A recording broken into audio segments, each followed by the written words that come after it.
करनाल पहुंची आज कुमारी शैलजा। कांग्रेस कार्यकर्ताओं के साथ उन्होंने बैठक ली। आगामी विधानसभा चुनावों को लेकर दरअसल ये बैठक ली गई थी। कांग्रेस के भीतर गुटबाजी है, ये बात भी स्वीकार की है कुमारी शैलजा ने। बता दें कि कार्यकर्ताओं के साथ बैठक की है आज कुमारी शैलजा ने। भाजपा पर इस दौरान जमकर निशाना साधा और खासतौर से लोकसभा चुनाव, हालांकि कांग्रेस का बेहतर प्रदर्शन रहा है, लेकिन टिकट बंटवारे को लेकर कहीं ना कहीं एक बार फिर से निशाना कुमारी शैलजा की ओर से भी साधा गया।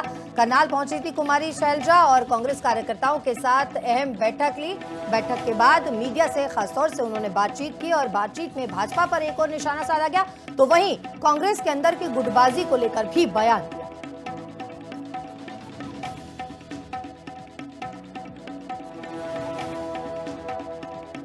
इन्होंने खुद अपनी कमजोरी दिखा दी। आखिर में जाके जैसे मुख्यमंत्री बदला, केंद्र की कमजोरी आपके सामने ही आ गई है। जैसे माननीय प्रधानमंत्री जी भी मुश्किल से 1.5 लाख से जीते, शुरू में तो 3-4 घंटे तो वो हार ही रहे थे। और राज्य की कमजोरी आपने देखी। सो कॉल्ड सीएम सिटी पहले भी थे, आज भी हो आप, लेकिन अगर हम इस लड़ाई को और अच्छे ढंग से लड़ते तो हम शायद ये दोनों सीटें भी जीत जाते। देखो, गुटबाजी एक अलग चीज़ है। गुटबाजी तो कब नहीं हुई और कब नहीं होती, गुटबाजी तो होती है, लेकिन लड़ाई हम कैसे लड़ते हैं, कैंडिडेट हम कैसे तय करते हैं, कुल पार्टी लड़ाती कैसे है, ये भी बातें बहुत सी हैं। संगठन होता तो फायदा होता। संगठन भी एक हिस्सा है, एक हिस्सा है ये, पूरा तो नहीं लेकिन एक हिस्सा है। मैं शुभकामनाएं देना चाहूँगी और मैं उम्मीद करूँगी कि पूरे हरियाणा का फ़ायदा होगा, उनसे भी फ़ायदा होगा और राविंदर जीत जी से भी और कृष्णपाल गुर्जर जी से भी फ़ायदा हमको मिलना चाहिए। हरियाणा को बिल्कुल मिलना चाहिए। हरियाणा में सबसे बड़ी दिक्कत क्या है? बेरोज़गारी की। अब बेरोज़गारी, सरकारी नौकरियां खाली पड़ी रहती हैं लाखों, और निजी क्षेत्र को का आप गला घोंट रहे हैं, उनको प्रोत्साहन नहीं दे रहे। एमएसएमई, जहाँ पर सबसे ज़्यादा रोज़गार मिल सकता है, वहाँ पर आप कोई मदद नहीं कर रहे। राज्य में तो इन्होंने खुद अपनी कमजोरी दिखा दी। आखिर में जाके जैसे मुख्यमंत्री बदला, केंद्र की कमजोरी आपके सामने ही आ गई है। जैसे माननीय प्रधानमंत्री जी भी मुश्किल से 1.5 लाख से जीते, शुरू में तो कांग्रेस कार्यकर्ताओं के साथ बैठक ले रही थी कुमारी शैलजा, तो गुटबाजी को लेकर भी बयान दिया। साफ तौर पर कहा कि जो टिकट बंटवारा होता है उस पर भी ये चीजें निर्धारित होती हैं, आधारित होती हैं। और खबर पर हमारे साथ इस वक्त केवल ढींगरा, कांग्रेस प्रवक्ता, भी जुड़ चुके हैं। केवल जी, बहुत स्वागत है आपका। आगामी विधानसभा चुनाव है, 3 महीने से लगभग 3 महीने का समय है। कांग्रेस की गुटबाजी कोई नई बात नहीं है। कुमारी शैलजा ने भी इस बात को मान लिया है कि गुटबाजी तो है। कैसे मान लिया? कहाँ है गुटबाजी? उन्होंने साफ तौर पर इस बात को लेकर के कहा है कि गुटबाजी जो है होती है और है, लेकिन जिस तरीके से बंटवारा होता है टिकट का, उस पर भी निर्धारित होती हैं चीजें कि आप कितना जीतते हैं, कितना हारते हैं। देखिए, ना तो कोई गुटबाजी है।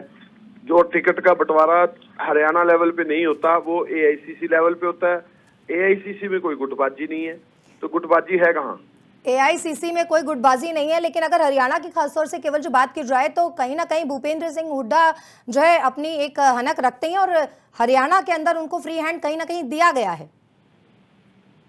हनक कोई वर्ड नहीं होता मैम। आपको मैं बताना चाहता हूँ, हुड्डा साहब हाईकमान के द्वारा सीएलपी लीडर हैं और उदय भान जी कांग्रेस प्रेसिडेंट है। उनका काम है अपनी प्रेजेंटेशन रखना और लोगों को रिकमेंडेशन देना कि कौन आदमी जीतने का संभावित उम्मीदवार है, लेकिन फैसला तो हाईकमान करेगी ना। इसमें किसका क्या रोल है? शैलजा जी अब एमपी बन गई हैं, उनका रोल होगा तो वो भी अगर कमेटी में होंगी तो होंगी। फिर इसका मतलब इसको ये नहीं मान सकते हम, ये गलत वर्ड है।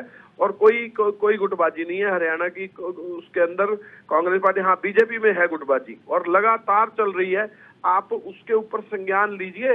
अनिल विज ने क्या बोला कि मैं 6 बार का मुख्यमंत्री था, मुझे घर बिठा दिया, मुझे अपनी औकात पता चल गई बीजेपी जी।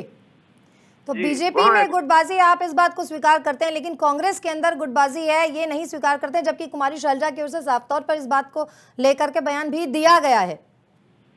देखिए, बीजेपी के अंदर इस समय 10 में से 5 सीटें जा चुकी हैं। गुटबाजी जहां होती है वहां सीटें जाती हैं। और आप अभी विधानसभा में देखिएगा, अब इनका जाने का टाइम आ गया। 10 से ऊपर क्रॉस नहीं कर पाएगी बीजेपी। और जब 70-80 पार दिखेगा आपको, तो आपको पता लग जाएगा कोई गुटबाजी नहीं थी, सारे के सारे जीतते हुए दिखेंगे आपको। जी, तो सारे के सारे जीतते हुए नजर आएंगे। विधानसभा चुनाव है, कांग्रेस की ओर से क्या तैयारियां चल रही हैं केवल जी?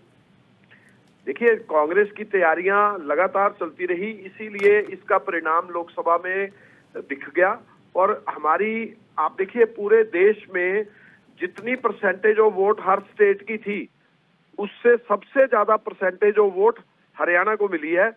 और 47.62% जो है हरियाणा को वोट मिली है।